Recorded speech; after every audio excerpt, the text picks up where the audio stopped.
नमो भगवते वासुदेवाय। श्रीमद्भागवत महापुराण प्रथम स्कंद 16वां अध्याय। भगवान ऋषि नारद जी से कहते हैं, न अहम वसामि वैकुंठे योगिनां हृदय न च मद्भक्ता यत्र गायन्ति तत्र तिष्ठामि नारद। मैं ना तो वैकुंठ में ही रहता हूँ, ना योगियों के हृदय में रहता हूँ।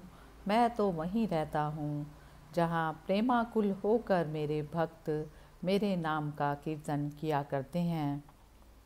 परीक्षित की दिग्विजय तथा धर्म और पृथ्वी का संवाद। सूत जी शौनक ऋषियों से कहते हैं, पांडवों के महाप्रयाण के पश्चात भगवान के परम भक्त राजा परीक्षित श्रेष्ठ ब्राह्मणों की शिक्षा के अनुसार पृथ्वी का सारा शासन करने लगे। उनके जन्म के समय ज्योतिषियों ने उनके संबंध में जो कुछ कहा था, वास्तव में वे सभी महान गुण उनमें विद्यमान थे। उन्होंने उत्तर की पुत्री इरावती से विवाह किया। उससे उन्होंने जन्मे ज आदि 4 पुत्र उत्पन्न किए तथा कृपाचार्य को आचार्य बनाकर उन्होंने गंगा के तट पर 3 अश्वमेध यज्ञ किए, जिनमें ब्राह्मणों को पुष्कल दक्षिणा दी गई। उन यज्ञों में देवताओं ने प्रत्यक्ष रूप में प्रकट होकर अपना भाग ग्रहण किया था। एक बार दिग्विजय करते समय उन्होंने देखा कि शूद्र के रूप में कलयुग राजा का वेश धारण करके एक गाय और बैल के जोड़े को ठोकरों से मार रहा है। तब उन्होंने उसे बलपूर्वक पकड़कर दंड दिया। शौनक जी ने पूछा सूत जी से, दिग्विजय के समय महाराज परीक्षित ने कलयुग को दंड देकर ही क्यों छोड़ दिया, मार क्यों नहीं डाला? क्योंकि राजा का वेश धारण करने पर भी था तो वह अधम शूद्र ही जिसने गाय को लात से मारा था। यदि वह प्रसंग भगवान श्री कृष्ण की लीला से अथवा उनके चरण कमलों के मकरंद रस का पान करने वाले रसिक महानुभावों से संबंध रखता हो तो अवश्य कहिए। दूसरी व्यर्थ की बातों से क्या लाभ, उनमें तो आयु व्यर्थ होती नष्ट होती है। प्यारे सूत जी, जो लोग चाहते तो हैं मोक्ष परंतु अल्पायु होने के कारण मृत्यु से ग्रस्त हो रहे हैं, उनके कल्याण के लिए भगवान यम का आह्वान करके उन्हें यहाँ शांति कर्म में नियुक्त कर दिया गया है। जब तक यमराज यहाँ इस कर्म में नियुक्त हैं तब तक किसी की मृत्यु नहीं होगी। मृत्यु से ग्रस्त मनुष्य लोक के जीव भी भगवान की सुधा तुल्य लीला कथा का पान कर सकें, इसलिए महर्षियों ने भगवान यम को यहाँ बुलाया है। एक तो थोड़ी आयु और दूसरे कम समझ, ऐसी अवस्था में संसार के मंदभाग्य विषयी पुरुषों की आयु व्यर्थ ही बीती जा रही है। नींद में रात और व्यर्थ के कामों में दिन। सूत जी ने शौनक ऋषियों से कहा, जिस समय राजा परीक्षित कुरुजांगल देश के सम्राट के रूप में निवास कर रहे थे, उस समय उन्होंने सुना कि मेरी सेना द्वारा सुरक्षित साम्राज्य में कलयुग का प्रवेश हो गया है। इस समाचार से उन्हें दुख तो अवश्य हुआ, परंतु यह सोचकर कि युद्ध करने का अवसर हाथ लगा, वे उतने दुखी नहीं हुए। इसके बाद युद्धवीर परीक्षित ने धनुष हाथ में ले लिया। वे श्याम वर्ण के घोड़ों से जुते हुए सिंह की ध्वज वाले सुसज्जित रथ पर सवार होकर दिग्विजय करने के लिए नगर से बाहर निकल पड़े। उस समय रथ, हाथी, घोड़े और पैदल सेना उनके साथ साथ चल रही थी। उन्होंने भद्राश्व, केतुमाल, भारत, उत्तर कुरु और किमपुरुष आदि सभी वर्षों को जीतकर वहाँ के राजाओं से भेंट ली। उन्हें उन देशों में सर्वत्र अपने पूर्वज महात्माओं का सुयश सुनने को मिला। उस यशोगान से पद पद पर भगवान श्री कृष्ण की महिमा प्रकट होती थी। इसके साथ ही उन्हें यह भी सुनने को मिलता था कि भगवान श्री कृष्ण ने अश्वत्थामा के ब्रह्मास्त्र की ज्वाला से किस प्रकार उनकी रक्षा की थी। यदुवंशी और पांडवों में परस्पर कितना प्रेम था तथा पांडवों की भगवान श्री कृष्ण में कितनी भक्ति थी।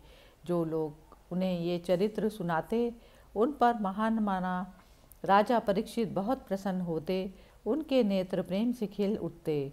वे बड़ी उदारता से उन्हें बहुमूल्य वस्त्र और मणियों के हार उपहार रूप में दे देते। वे सुनते थे कि भगवान श्री कृष्ण ने प्रेम परवश होकर पांडवों के सारथी का काम किया, उनके सभासद बने, यहाँ तक कि उनके मन के अनुसार काम करके उनकी सेवा भी की। उनके सखा तो थे ही, दूत भी बने। वे रात को शस्त्र ग्रहण करके वीरासन से बैठ जाते और शिविर का पहरा देते, उनके पीछे पीछे चलते, स्तुति करते और प्रणाम करते। इतना ही नहीं, अपने प्रेमी पांडवों के चरणों में उन्होंने सारे जगत को झुका दिया। तब परीक्षित की भक्ति भगवान श्री कृष्ण के चरण कमलों में और भी बढ़ जाती। इस प्रकार वे दिन दिन पांडवों के आचरण का अनुसरण करते हुए दिग्विजय कर रहे थे। उन्हीं दिनों उनके शिविर से थोड़ी ही दूर पर एक आश्चर्यजनक घटना घटी। वह मैं आपको सुनाता हूँ। धर्म बैल का रूप धारण करके एक पैर से घूम रहा था। एक स्थान पर उसे गाय के रूप में पृथ्वी मिली। पुत्र की मृत्यु से दुखिनी माता के समान उसके नेत्रों से आंसुओं के झरने झर रहे थे। उसका शरीर श्रीहीन हो रहा था। धर्म पृथ्वी से पूछने लगा। धर्म ने कहा, कल्याणी, कुशल से तो हो ना, तुम्हारा मुख कुछ कुछ मलिन हो रहा है, तुम श्रीहीन हो रही हो। मालूम होता है तुम्हारे हृदय में कुछ न कुछ दुख अवश्य है। क्या तुम्हारा कोई संबंधी दूर देश में चला गया है जिसके लिए तुम इतनी चिंता कर रही हो?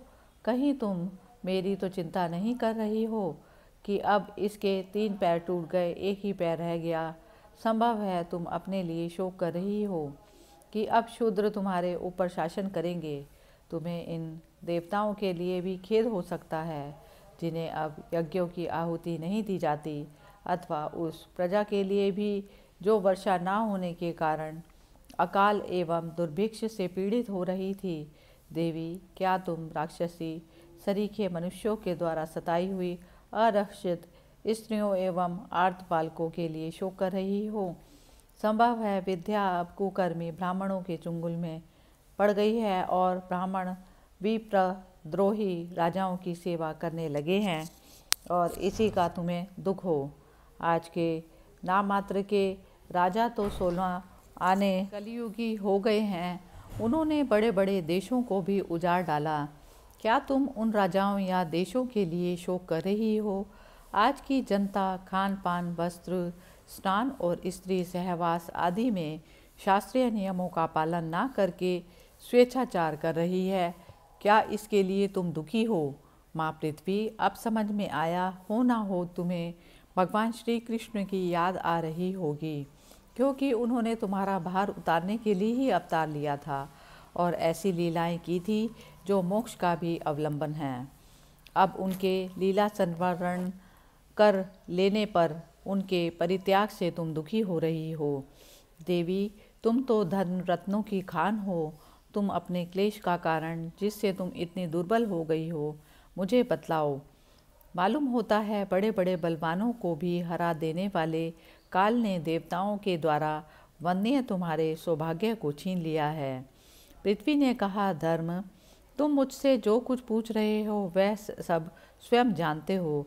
जिन भगवान के सहारे तुम सारे संसार को सुख पहुँचाने वाले अपने चारों चरणों से युक्त थे, जिनमें सत्य, पवित्रता, दया, क्षमा, त्याग, संतोष, सरलता, शम, दम, तप, समता, तितिक्षा, उप्रति, शास्त्र विचार, ज्ञान, वैराग्य, ऐश्वर्य, वीरता, तेज, बल, स्मृति, स्वतंत्रता, कौशल, कांति, धैर्य, कोमलता, निर्भीकता, विनय, शील, साहस, उत्साह, बल, सौभाग्य, गंभीरता, स्थिरता, आस्तिकता, कीर्ति, गौरव और निरंकारता, ये 39 अप्राकृत गुण एवं महत्वाकांक्षी पुरुषों के द्वारा वांछनीय शरणागत वत्सलता आदि और भी बहुत से महान गुण उनकी सेवा करने के लिए नित्य निरंतर निवास करते हैं, एक क्षण के लिए भी उनसे अलग नहीं होते।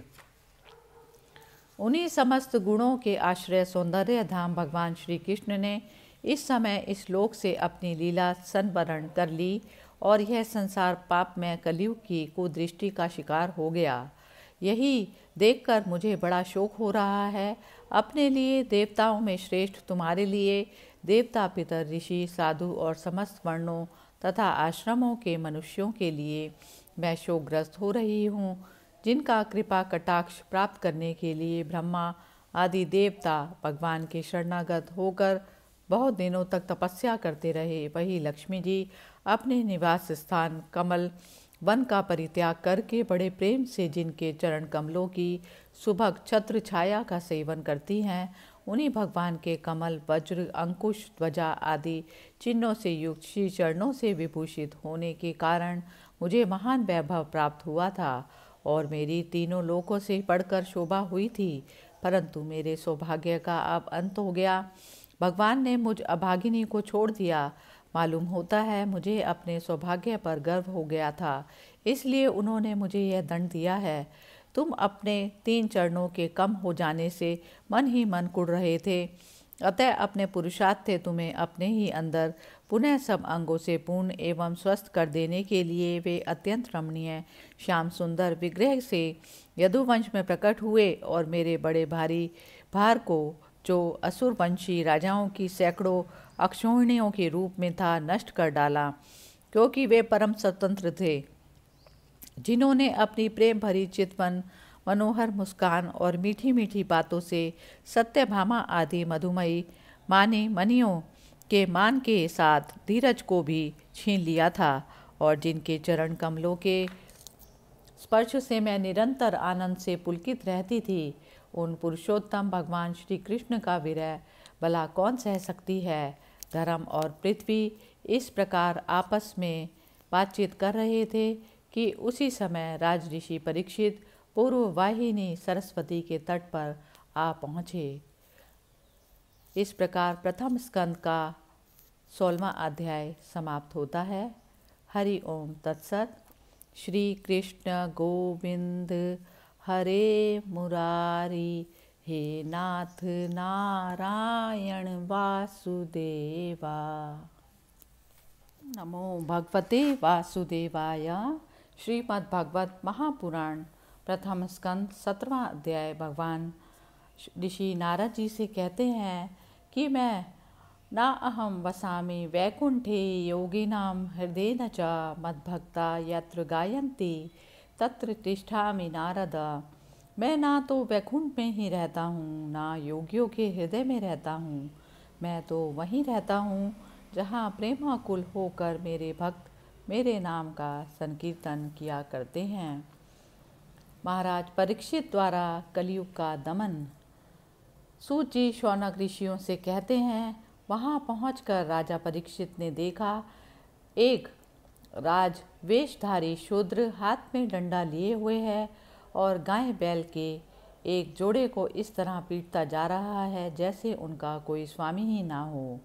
वह कमल तंतु के समान श्वेत रंग का बैल एक पैर से खड़ा कांप रहा था तथा शूद्र की ताड़ना से पीड़ित और भयभीत होकर मूल त्याग कर रहा था।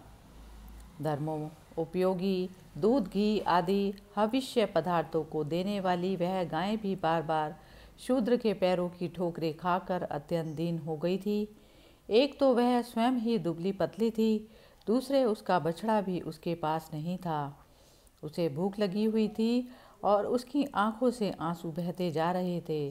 स्वर्ण जनित रथ पर चढ़े हुए राजा परीक्षित ने अपना धनुष चढ़ाकर मेघ के समान गंभीर वाणी से उसको ललकारा, अरे तू कौन है जो बलवान होकर भी मेरे राज्य के इन दुर्बल प्राणियों को बलपूर्वक मार रहा है। तूने नट की भांति वेश तो राजा का सा बना रखा है, परंतु कर्म से तू शूद्र जान पड़ता है। हमारे दादा अर्जुन के साथ भगवान परम श्री कृष्ण के परम धाम पधार जाने पर इस प्रकार निर्जन स्थान में निरपराधों पर प्रहार करने वाला तू अपराधी है, अतः वध के योग्य है। उन्होंने धर्म से पूछा, कमल नाल के समान आपका श्वेत वर्ण है, 3 पैर ना होने पर भी आप एक ही पैर से चलते फिरते हैं। यह देखकर मुझे बड़ा कष्ट हो रहा है। बतलाइए, आप क्या बैल के रूप में कोई देवता हैं? कभी यह भूमंडल कुरुवंशी नरपतियों के बाहुबल से सुरक्षित है। इसमें इसके सिवा और किसी भी प्राणी की आंखों से शोक के आंसू बहते मैंने नहीं देखे। धेनुपुत्र, अब आप शोक ना करें, इस शूद्र से निर्भय हो जाएं। गोमाता, मैं दुष्टों को दंड देने वाला हूँ। अब आप रोए नहीं, आपका कल्याण हो। देवी, जिस राजा के राज्य में दुष्टों के उपद्रव से सारी प्रजा त्रस्त रहती है, उस मतवाले राजा की कीर्ति, आयु, ऐश्वर्य और परलोक नष्ट हो जाते हैं। राजाओं का परम धर्म यही है कि वे दुखियों का दुख दूर करें। यह महादुष्ट और प्राणियों को पीड़ित करने वाला है, अतः मैं अभी इसे मार डालूंगा। सुरभि नंदन, आप तो 4 पैर वाले जीव हैं, आपके 3 पैर किसने काट डाले? श्री कृष्ण के अनुयायी राजाओं के राज्य में कभी कोई भी आपकी तरह दुखी ना हो। ऋषभ, आपका कल्याण हो।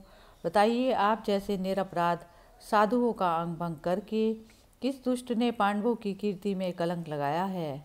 जो किसी निरपराध प्राणी को सताता है, उसे चाहे वह कहीं भी रहे, मेरा भय अवश्य होगा। दुष्टों का दमन करने से साधुओं का कल्याण ही होता है। जो उदंड व्यक्ति निरपराध प्राणियों को दुख देता है, वह चाहे साक्षात देवता ही क्यों ना हो, मैं उसकी बाजूबंद से विभूषित भुजा को काट डालूंगा।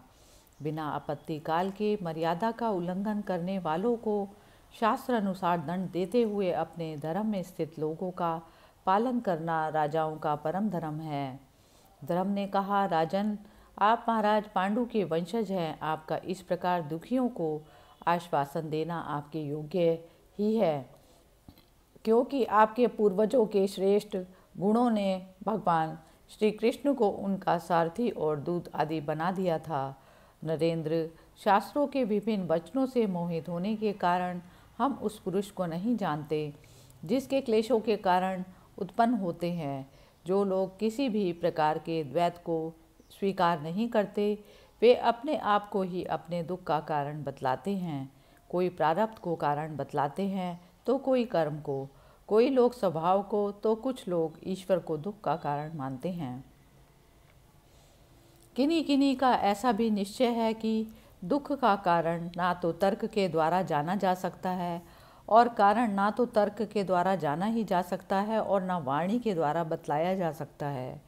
राजऋषि, अब इसमें कौन सा मत ठीक है, यह आप अपनी बुद्धि से ही विचार कर लीजिए।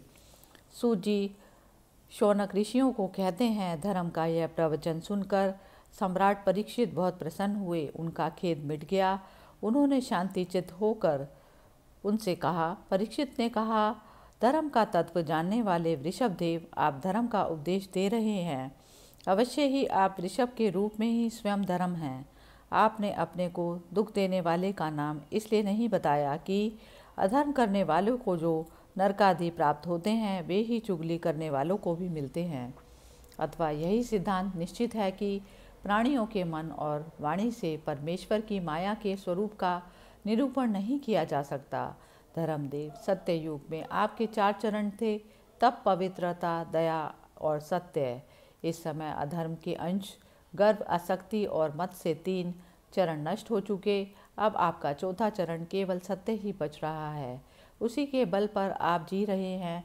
असत्य से पुष्ट हुआ यह अधर्म रूप कलयुग उसे भी ग्रास लेना चाहता है। ये गो माता साक्षात पृथ्वी है। भगवान ने इनका भारी बोझ उतार दिया था और ये उनके राशि राशि सौंदर्य बिखेरने वाले चरण चिन्हों से सर्वत्र उत्सवमयी हो गई थी। अब ये उनसे बिछुड़ गई हैं। वे साध्वी अभागिनी के समान नेत्रों में जल भरकर यह चिंता कर रही हैं कि अब राजा का स्वांग बनाकर ब्राह्मण द्रोही शूद्र मुझे भोगेंगे। महारथी परीक्षित ने इस प्रकार धर्म और पृथ्वी को सांत्वना दी। फिर उन्होंने अधर्म के कारण रूप कलयुग को मारने के लिए तीक्ष्ण तलवार उठाई।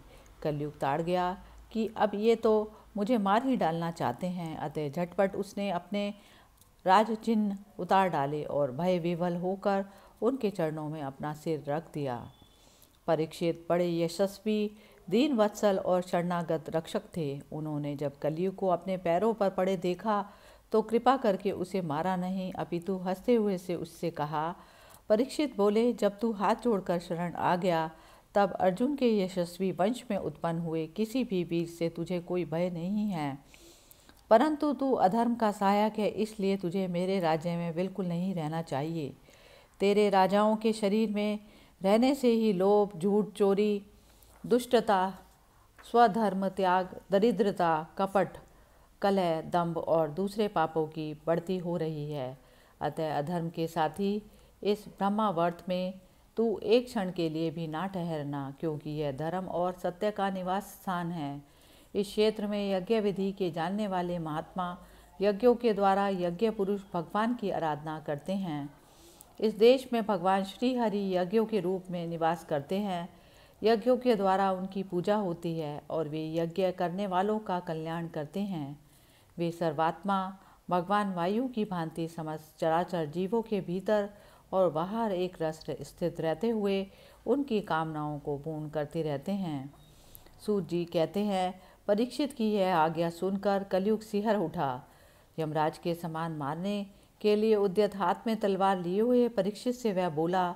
कली ने कहा, सार्वभौम, आपकी आज्ञा से जहाँ कहीं भी मैं रहने का विचार करता हूँ, वहीं देखता हूँ कि आप धनुष पर बाण चढ़ाए खड़े हैं। धार्मिक शिरोमणि, आप मुझे वह स्थान बतलाइए जहाँ मैं आपकी आज्ञा का पालन करता हुआ स्थिर होकर रह सकूँ। सूत जी कहते हैं, कलयुग की प्रार्थना स्वीकार करके राजा ने परीक्षित ने उसे 4 स्थान दिए: द्यूत, मद्यपान, स्त्री संग और हिंसा। इन स्थानों में क्रमशः असत्य, मद, आसक्ति और निर्दयता, ये 4 प्रकार के अधर्म निवास करते हैं।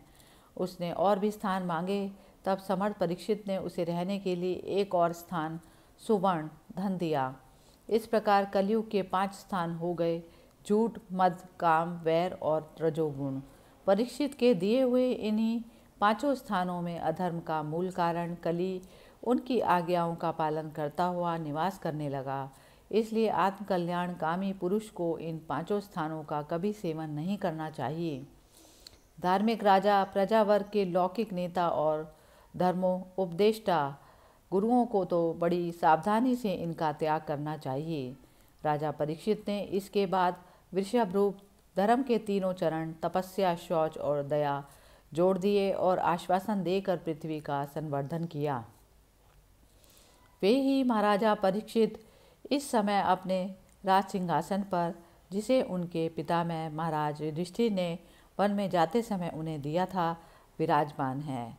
वे परम यशस्वी, सौभाग्य भाजन, चक्रवर्ती सम्राट राज ऋषि परीक्षित इस समय हस्तिनापुर में कौरव कुल की राज्य लक्ष्मी के से शोभायमान हैं।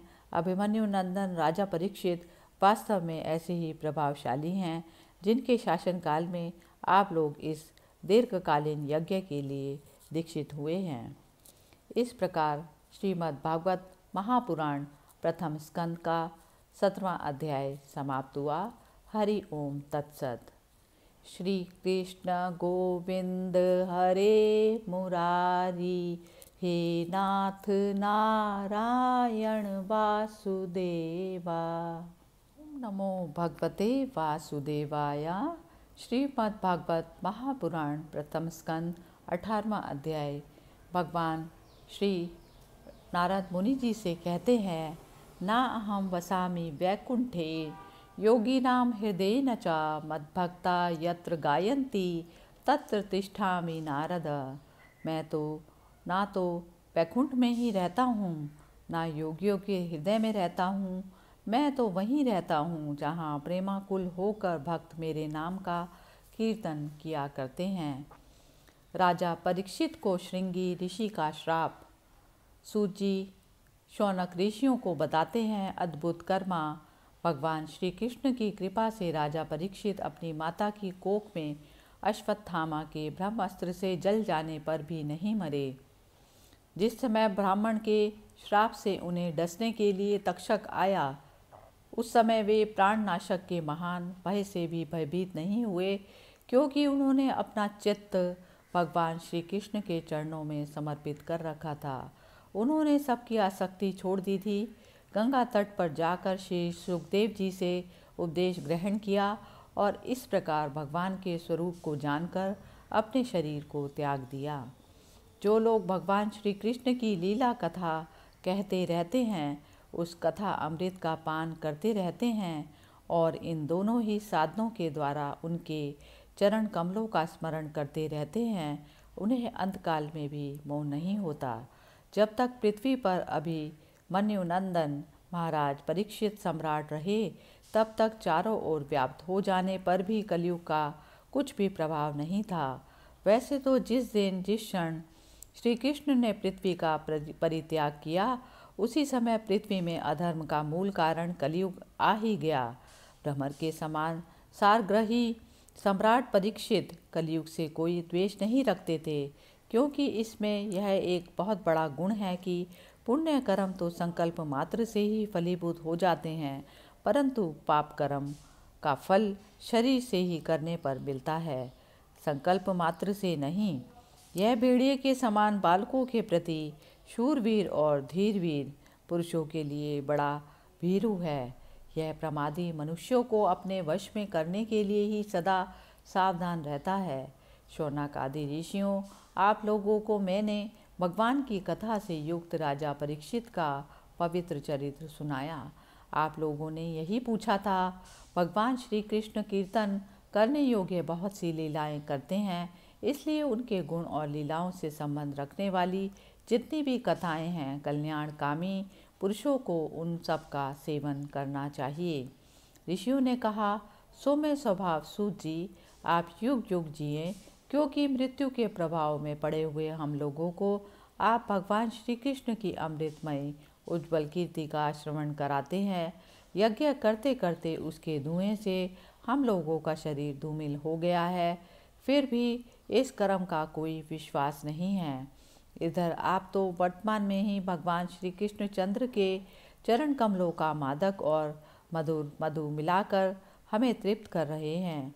भगवत प्रेमी भक्तों के लव मात्र के सत्संग से स्वर्ग एवं मोक्ष की भी तुलना नहीं की जा सकती, फिर मनुष्यों के तुच्छ भोगों की तो बात ही क्या है।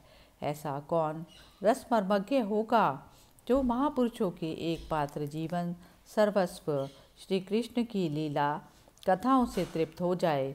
समस्त प्राकृत गुणों से अतीत भगवान के अचिंत्य अनंत कल्याण में गुणों गुण का पार तो ब्रह्मा शंकर आदि बड़े बड़े योगेश्वर भी नहीं पा सके।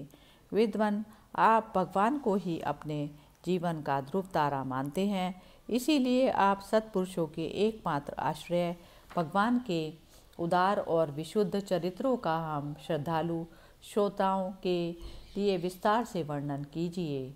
भगवान के परम प्रेमी महाबुद्धि परीक्षित ने श्री सुखदेव जी के उपदेश किए हुए इस ज्ञान से मोक्ष स्वरूप भगवान के चरण कमलों को प्राप्त किया। आप कृपा करके उसी ज्ञान और परीक्षित के परम पवित्र उपाख्यान का वर्णन कीजिए, क्योंकि उसमें कोई बात छिपा कर नहीं कही गई होगी और भगवत प्रेम की अद्भुत योग निष्ठा का निरूपण किया गया होगा। उसमें पद पद पर भगवान श्री कृष्ण की लीलाओं का वर्णन हुआ होगा। भगवान के प्यारे भक्तों को वैसा प्रसंग सुनने में बड़ा रस मिलता है। सूत जी शौनक ऋषियों से कहते हैं, विलोम जाति में उत्पन्न होने पर भी महात्माओं की सेवा करने के कारण आज हमारा जन्म सफल हो गया, क्योंकि महापुरुषों के साथ बातचीत करने मात्र से ही नीच कुल में उत्पन्न होने की मनोव्यथा शीघ्र ही मिट जाती है। फिर उन लोगों की तो बात ही क्या है जो सत्पुरुषों के एकमात्र आश्रय भगवान का नाम लेते हैं। भगवान की शक्ति अनंत है, वे स्वयं भी अनंत है। वास्तव में उनके गुणों की अनंतता के कारण ही उन्हें अनंत कहा गया है। भगवान के गुणों की समता भी जब कोई नहीं कर सकता, तब उनसे बढ़कर तो कोई भी कैसे हो सकता है। उनके गुणों की यह विशेषता समझाने के लिए इतना कह देना ही पर्याप्त है कि लक्ष्मी जी अपने को प्राप्त करने की इच्छा से प्रार्थना करने वाले ब्रह्मादि देवताओं को छोड़कर भगवान के ना चाहने पर भी उनके चरण कमलों की रज का ही सेवन करती हैं। ब्रह्मा जी ने भगवान के चरणों का प्रक्षालन करने के लिए जो जल समर्पित किया था, वही उनके चरण नखों से निकलकर गंगा जी के रूप में प्रवाहित हुआ। यह जल महादेव जी सहित सारे जगत को पवित्र करता है। ऐसी अवस्था में त्रिभुवन में श्री कृष्ण के अतिरिक्त भगवान शब्द का दूसरा और क्या अर्थ हो सकता है।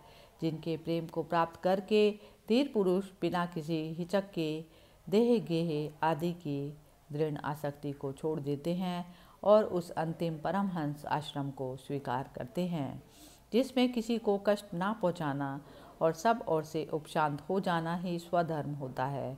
सूर्य के समान प्रकाशमान महात्माओं, आप लोगों ने मुझसे जो कुछ पूछा है वह मैं अपनी समझ के अनुसार सुनाता हूँ।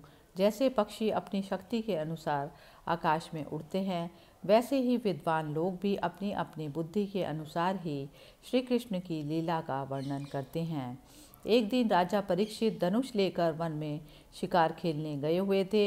हिरणों के पीछे दौड़ते दौड़ते वे थक गए तो उन्हें बड़े जोर की भूख और प्यास लगी। जब कहीं उन्हें कोई जलाशय नहीं मिला तब वे पास ही के एक ऋषि के आश्रम में घुस गए। उन्होंने देखा कि वहाँ आंखें बंद करके शांत भाव से एक मुनि आसन पर बैठे हैं। इंद्रिय, प्राण, मन और बुद्धि के निरुद्ध हो जाने से वे संसार से ऊपर उठ गए थे।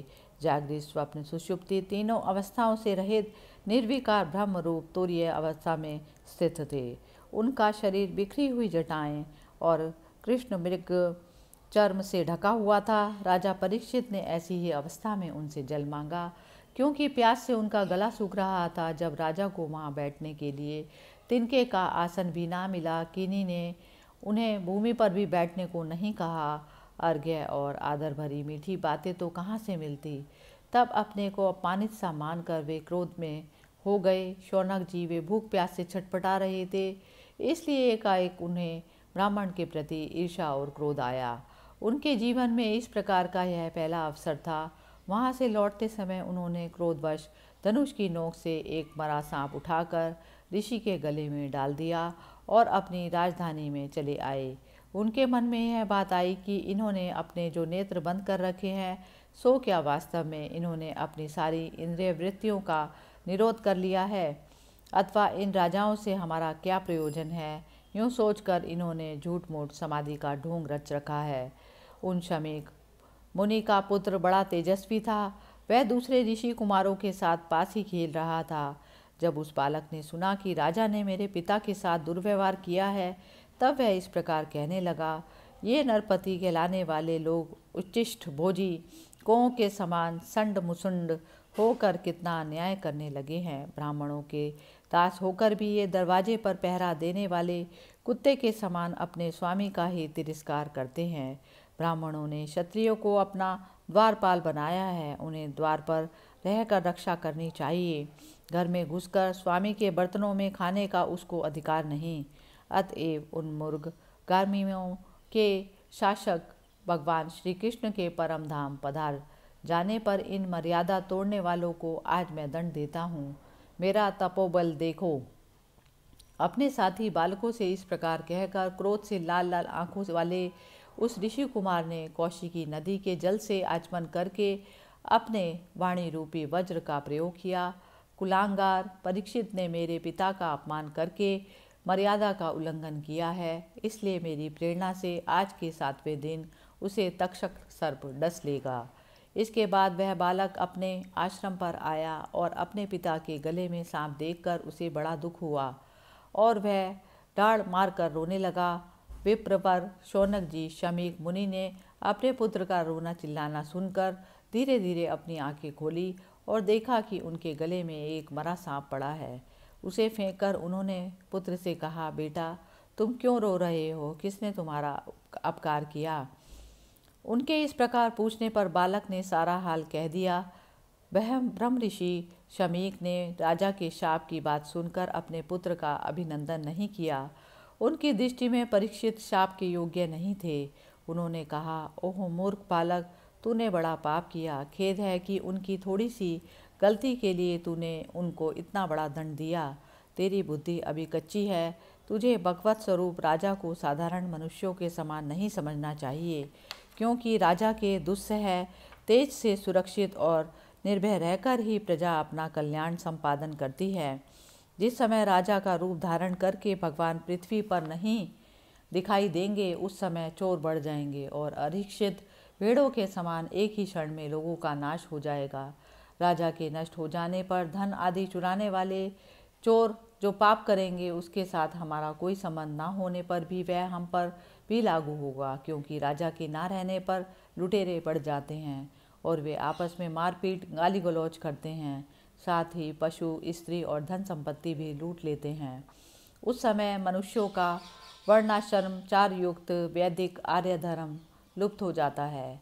अर्थ धर्म, लोभ और काम वासना के विवश होकर लोग कुत्तों और बंदरों के समान वर्णसंकर हो जाते हैं।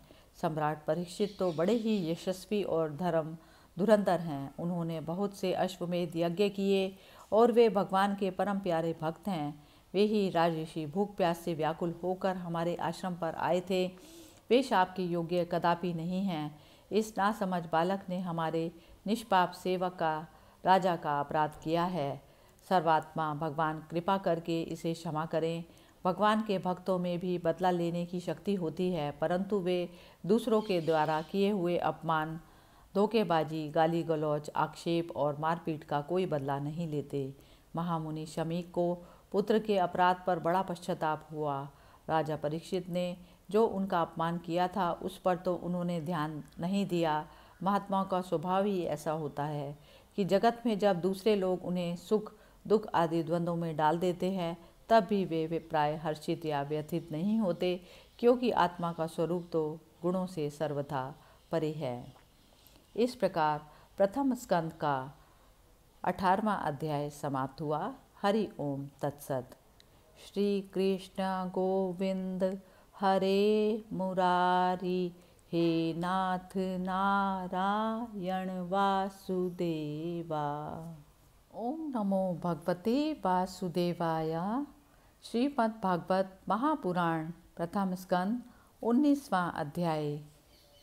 भगवान श्री नारद मुनि से कहते हैं, ना अहम वसामि वैकुंठे योगिनां हृदयेन च मद्भक्ता यत्र गायन्ति तत्र तिष्ठामि नारद। मैं ना तो वैकुंठ में ही रहता हूँ, ना योगियों के हृदय में। मैं तो वहीं रहता हूँ जहाँ प्रेमाकुल होकर मेरे भक्त मेरे नाम का कीर्तन किया करते हैं। परीक्षित का अनशन व्रत और सुखदेव जी का आगमन। सूत जी कहते हैं, राजधानी में पहुँचने पर राजा परीक्षित को अपने उस निंदनीय कर्म के लिए बड़ा पश्चाताप हुआ। वे अत्यंत उदास हो गए और सोचने लगे, मैंने निरपराध एवं अपना तेज छिपाए हुए ब्राह्मण के साथ अनार्य पुरुषों के समान बड़ा नीच व्यवहार किया। यह बड़े खेद की बात है। अवश्य ही उन महात्मा के अपमान के फलस्वरूप शीघ्र से शीघ्र मुझे घोर विपत्ति आएगी। मैं भी ऐसा ही चाहता हूँ, क्योंकि उससे मेरे पाप का प्रायश्चित हो जाएगा। फिर कभी मैं ऐसा काम करने का दुस्साहस नहीं करूँगा। ब्राह्मणों की क्रोधाग्नि आज ही मेरे राज्य, सेना और भरे पूरे खजाने को जलाकर खाक कर दे, जिससे फिर कभी मुझ दुष्ट की ब्राह्मण, देवता और गौं के प्रति ऐसी पाप बुद्धि ना हो। वे इस प्रकार की चिंता ही कर रहे थे कि उन्हें मालूम हुआ ऋषि कुमार के शाप से तक्षक मुझे डसेगा। उन्हें वह धधकती हुई आग के समान तक्षक का डसना बहुत भला मालूम हुआ। उन्होंने सोचा कि बहुत दिनों से मैं संसार में आसक्त हो रहा था, अब मुझे शीघ्र वैराग्य होने का कारण प्राप्त हो गया। वे इस लोक और परलोक के भोगों को तो पहले से ही तुच्छ और त्याज्य समझते थे, अतः उनका स्वरूप त्याग करके भगवान श्री कृष्ण के चरण कमलों की सेवकों की ही सर्वोपरि मानकर आमरण अनशन व्रत लेकर वे गंगा तट पर बैठ गए। गंगा जी का जल भगवान श्री कृष्ण के चरण कमलों का वह पराग लेकर प्रवाहित होता है जो श्रीमती तुलसी की गंध से मिश्रित है। यही कारण है कि वे लोकपालों के सहित ऊपर नीचे के समस्त लोगों को पवित्र करती हैं। कौन ऐसा मरणासन पुरुष होगा जो उनका सेवन ना करेगा। इस प्रकार गंगा जी के तट पर आमरण अनशन का निश्चय करके उन्होंने समस्त आसक्तियों का परित्याग कर दिया और वे मुनियों का व्रत स्वीकार करके अनन्य भाव से श्री कृष्ण के चरण कमलों का ध्यान करने लगे। उस समय त्रिलोकी को पवित्र करने वाले बड़े बड़े महानुभाव ऋषि मुनि अपने शिष्यों के साथ वहाँ पधारे। संत जन प्रायः तीर्थ यात्रा के बहाने स्वयं उन तीर्थ स्थानों को ही पवित्र करते हैं। उस समय वहाँ पर अत्रि, वशिष्ठ, च्यवन, शरद्वान, अरिष्टनेमि, भृगु, अंगिरा, पराशर, विश्वामित्र, परशुराम, उतथ्य इंद्रप्रमद, इद्मवा, मेधातिथि, देवल, आष्टेषण, भारद्वाज, गौतम, पिप्लाद, मैत्रेय, और्व, कवश, अगस्त्य, भगवान व्यास, नारद और इनके अतिरिक्त और भी कई श्रेष्ठ देव ऋषि, ब्रह्म ऋषि और अरुणादि राज ऋषियों का शुभ आगमन हुआ। इस प्रकार विभिन्न गोत्रों के मुख्य मुख्य ऋषियों को देखकर राजा ने सबका यथोयोग्य सत्कार किया और उनके चरणों पर सिर रखकर वंदना की। जब सब लोग आराम से अपने अपने आसनों पर बैठ गए तब महाराज परीक्षित ने उन्हें फिर से प्रणाम किया और उनके सामने खड़े होकर शुद्ध हृदय से अंजलि भरकर वे कुछ करना चाहते थे तो उसे सुनाने लगे। राजा परीक्षित ने कहा, अहो, समस्त राजाओं में हम धन्य हैं, धन्यतम हैं, क्योंकि अपने शील स्वभाव के कारण हम आप महापुरुषों के कृपा पात्र बन गए हैं। राजवंश के लोग प्रायः निंदित कर्म करने के कारण ब्राह्मणों के च्यवन धोवन से दूर पड़ जाते हैं। यह कितने खेद की बात है। मैं भी राजा ही हूँ। निरंतर देह गेह में आसक्त रहने के कारण मैं भी पापरूप ही हो गया हूँ। इसी से स्वयं भगवान ही ब्राह्मण के श्राप के रूप में मुझ पर कृपा करने के लिए पधारे हैं। यह श्राप वैराग्य उत्पन्न करने वाला है, क्योंकि इस प्रकार के श्राप से संसार आसक्त पुरुष भयभीत होकर विरक्त हो जाया करते हैं। ब्राह्मणों, अब मैंने अपने चित्त को भगवान के चरणों में समर्पित कर दिया। आप लोग और माँ गंगा जी शरणागत जानकर मुझ पर अनुग्रह करें। ब्राह्मण कुमार के शाप से प्रेरित कोई दूसरा कपट से तक्षक का रूप धरकर मुझे डस ले अथवा स्वयं तक्षक आकर डस ले, इसकी मुझे तनिक भी परवाह नहीं है। आप लोग कृपा करके भगवान की रसमयी लीलाओं का गायन करें। मैं आप ब्राह्मणों के चरणों में पुनः प्रणाम करके यही प्रार्थना करता हूँ कि मुझे कर्मवश चाहे जिस योनि में जन्म लेना पड़े, भगवान श्री कृष्ण के चरणों में मेरा अनुराग हो, उनके चरण आश्रित महात्माओं से विशेष प्रीति हो और जगत के समस्त प्राणियों के प्रति मेरी एक सी मैत्री रहे, ऐसा आप आशीर्वाद दीजिए। महाराज परीक्षित परम धीर थे। वे ऐसा दृढ़ निश्चय करके गंगा जी के दक्षिण तट पर पूर्वाग्रह कुशों के आसन पर उत्तर मुख होकर बैठ गए। राजकाज का भार तो उन्होंने पहले ही अपने पुत्र जन्मे जय को दे दिया। पृथ्वी के एक छत्र सम्राट परीक्षित जब इस प्रकार आमरण अनशन का निश्चय करके बैठ गए, तब आकाश में स्थित देवता लोग बड़े आनंद से उनकी प्रशंसा करते हुए वहाँ पृथ्वी पर पुष्पों की वर्षा करने लगे तथा उनके नगारे बार बार बजने लगे। सभी उपस्थित महर्षियों ने परीक्षित के निश्चय की प्रशंसा की और साधु साधु कहकर उनका अनुमोदन किया। ऋषि लोग तो स्वभाव से ही लोगों पर अनुग्रह की वर्षा करते रहते हैं। यही नहीं, उनकी सारी शक्ति लोग पर कृपा करने के लिए ही होती है। उन लोगों ने भगवान श्री कृष्ण के गुणों से प्रभावित परीक्षित के प्रति उनके अनुरूप वचन कहे। राजऋषि शिरोमणि, भगवान श्री कृष्ण के सेवक और अनुयायी आप पांडुवंशियों के लिए यह कोई आश्चर्य की बात नहीं है, क्योंकि आप लोगों ने भगवान की सन्निधि प्राप्त करने की आशंका से उस राज सिंहासन का एक क्षण मात्र में ही परित्याग कर दिया, जिसकी सेवा बड़े बड़े राजा अपने मुकुटों से करते थे। हम सब तब तक यहीं रहेंगे जब तक ये भगवान के परम भक्त परीक्षित अपने नश्वर शरीर को छोड़कर माया दोष एवं शोक से रहित भगवत धाम में नहीं चले जाते। ऋषियों के बड़े वचन ही मधुर, गंभीर, सत्य और समता से युक्त थे। उन्हें सुनकर राजा परीक्षित ने उन योग युक्त मुनियों का अभिनंदन किया और भगवान के मनोहर चरित्र की सुनने की इच्छा से ऋषियों से प्रार्थना की। महात्माओं, आप सभी सब ओर से यहाँ पधारे हैं। आप सत्यलोक में रहने वाले मूर्तिमान वेदों के समान हैं। आप लोगों का दूसरों पर अनुग्रह करने के अतिरिक्त जो आपका सहज स्वभाव ही है, इस लोक या परलोक में और कोई स्वार्थ नहीं है। विप्रवरों, आप लोगों पर पूर्ण विश्वास करके मैं अपने कर्तव्य के संबंध में यह पूछने योग्य प्रश्न करता हूँ। आप सभी विद्वान परस्पर विचार करके बतलाइए कि सबके लिए अब अवस्थाओं में और विशेष करके थोड़े ही समय में मरने वाले पुरुषों के लिए अंतःकरण और शरीर से करने योग्य विशुद्ध कर्म कौन सा है। उसी समय पृथ्वी पर स्वेच्छा से विचरण करते हुए, किसी की कोई अपेक्षा ना रखते हुए, व्यास नंदन भगवान श्री सुखदेव जी महाराज वहाँ प्रकट हुए।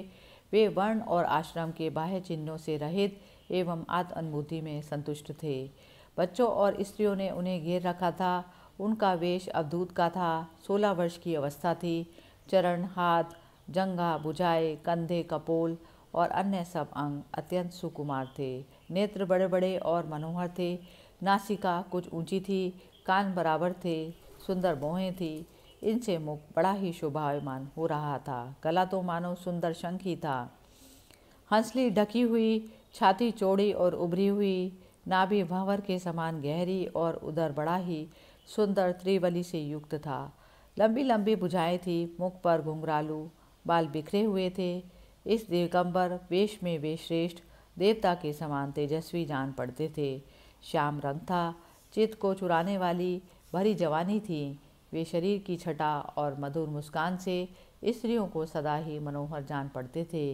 यद्यपि उन्होंने अपने तेज को छिपा रखा था, फिर भी उनके लक्षण जानने वाले मुनियों ने उन्हें पहचान लिया और वे सब के सब अपने अपने आसन छोड़कर उनके सम्मान के लिए उठ खड़े हुए। राजा परीक्षित ने अतिथि रूप से पधारे हुए श्री सुखदेव जी को सिर झुकाकर प्रणाम किया और उनकी पूजा की। उनके स्वरूप को ना जानने वाले बच्चे और स्त्रियां उनकी यह महिमा देखकर वहां से लौट गए।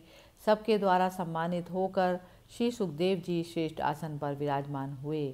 ग्रह, नक्षत्र और तारों से घिरे हुए चंद्रमा के समान ब्रह्म ऋषि, देव ऋषि और राज ऋषियों के समूह से आवृत श्री सुखदेव जी अत्यंत शोभायमान हुए। वास्तव में वे महात्माओं के भी आदरणीय थे। जब प्रखर बुद्धि श्री सुखदेव जी शांत भाव से बैठ गए, तब भगवान के परम भक्त परीक्षित ने उनके समीप आकर और चरणों पर सिर रखकर प्रणाम किया। फिर खड़े होकर हाथ जोड़कर नमस्कार किया। उसके पश्चात बड़ी मधुर वाणी से उनसे यह पूछा। परीक्षित ने कहा, ब्रह्मस्वरूप भगवान, आज हम बड़भागी हुए, क्योंकि अपराधी क्षत्रिय होने पर भी हमें संत समागम का अधिकारी समझा गया। आज कृपापूर्वक अतिथि रूप से पधार कर आपने हमें तीर्थ के तुल्य पवित्र बना दिया। आप जैसे महात्माओं के स्मरण मात्र से ही गृहस्थों के घर तत्काल पवित्र हो जाते हैं। फिर दर्शन, स्पर्श, पाद प्रलाक्षण और आसंदान आदि का सुअवसर मिलने पर तो कहना ही क्या है। महायोगीन जैसे भगवान विष्णु के सामने दैत्य लोग नहीं ठहरते, वैसे ही आपकी सन्निधि से बड़े बड़े पाप भी तुरंत नष्ट हो जाते हैं।